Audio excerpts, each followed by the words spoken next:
Bonjour à tous et bienvenue dans votre chaîne Badrawix. Depuis des siècles, les explorateurs européens ont gravé le mot ouragan dans l'histoire, un terme qui signifie des esprits maléfiques et des divinités météorologiques.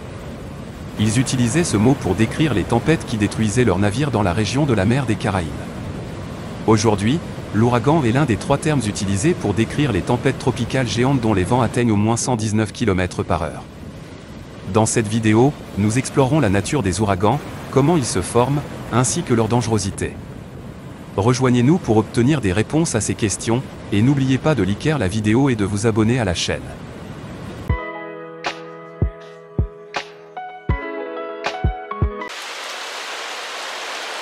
Les ouragans sont appelés ainsi lorsqu'ils se forment au-dessus du nord de l'océan Atlantique, du centre-nord de l'océan Pacifique et de l'est du nord de l'océan Pacifique.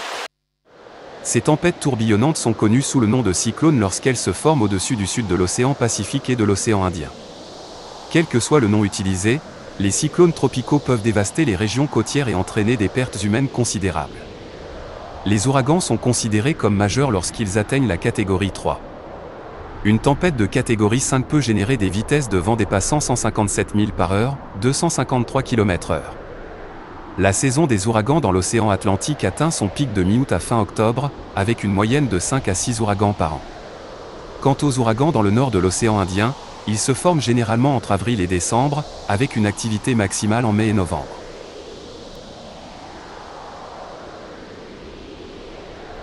Les ouragans commencent en tant que perturbations tropicales au-dessus des eaux chaudes des océans, avec des températures de surface d'au moins 80 degrés Fahrenheit, 26,5 degrés Celsius. Ces systèmes à basse pression tirent leur énergie des mers chaudes et sont classés comme dépressions tropicales lorsque leur vitesse atteint 38 000 par heure, 61 km/h, ou moins. Une tempête tropicale, définie par l'Organisation météorologique mondiale, se forme lorsque la vitesse des vents soutenus atteint 39 000 par heure, 63 km/h, ou plus. Les ouragans sont considérés comme d'énormes moteurs thermiques qui fournissent une énergie impressionnante. La chaleur est extraite de l'air chaud et humide au-dessus de l'océan et est libérée en condensant la vapeur d'eau dans les tempêtes électriques. Les ouragans tournent autour d'un centre de basse pression appelé l'œil, rendant la région qui varie de 20 à 40 000, 32 à 64 km, étrangement calme. Cependant, l'œil est entouré d'un mur circulaire contenant les vents les plus forts et les pluies les plus intenses de la tempête. Les ouragans causent des destructions sur les côtes de plusieurs manières différentes.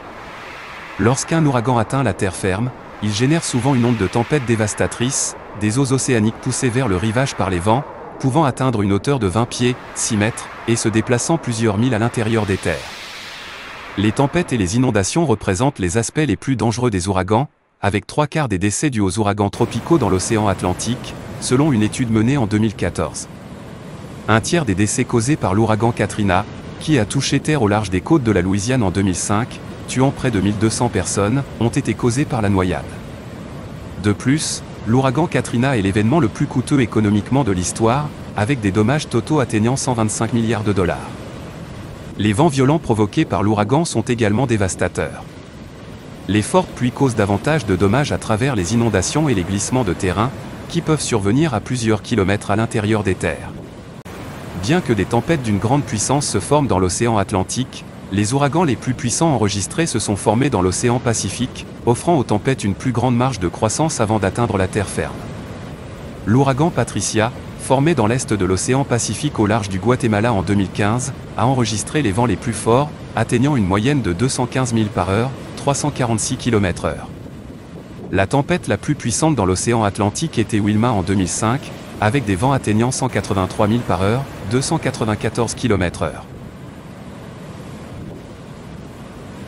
Les changements climatiques pourraient conduire à une fréquence et une intensité accrue des phénomènes météorologiques extrêmes, notamment des ouragans. La saison des ouragans de 2018 a été l'une des plus actives jamais enregistrées, avec 22 ouragans majeurs dans l'hémisphère nord en moins de 3 mois. De même, l'année 2017 a également connu des tempêtes de l'océan Atlantique dévastatrices. L'impact du changement climatique sur les ouragans est influencé par plusieurs facteurs, dont les températures plus chaudes dans certaines régions. Dans l'océan Atlantique, le réchauffement de l'Arctique peut modifier les trajectoires futures des ouragans vers l'ouest. L'exemple de l'ouragan Harvey en 2017 est significatif, ayant établi un record avec une chute de pluie de 51,8 pouces dans le sud-est du Texas. Cette tempête a été alimentée par les eaux de surface chaudes du golfe du Mexique, où la température était plus élevée de 2 degrés Fahrenheit par rapport à il y a 3 décennies. De plus, les conditions atmosphériques plus chaudes peuvent fournir davantage de vapeur d'eau pour former des précipitations, avec une évaporation accrue et le transport d'air chaud transportant des quantités plus importantes d'humidité.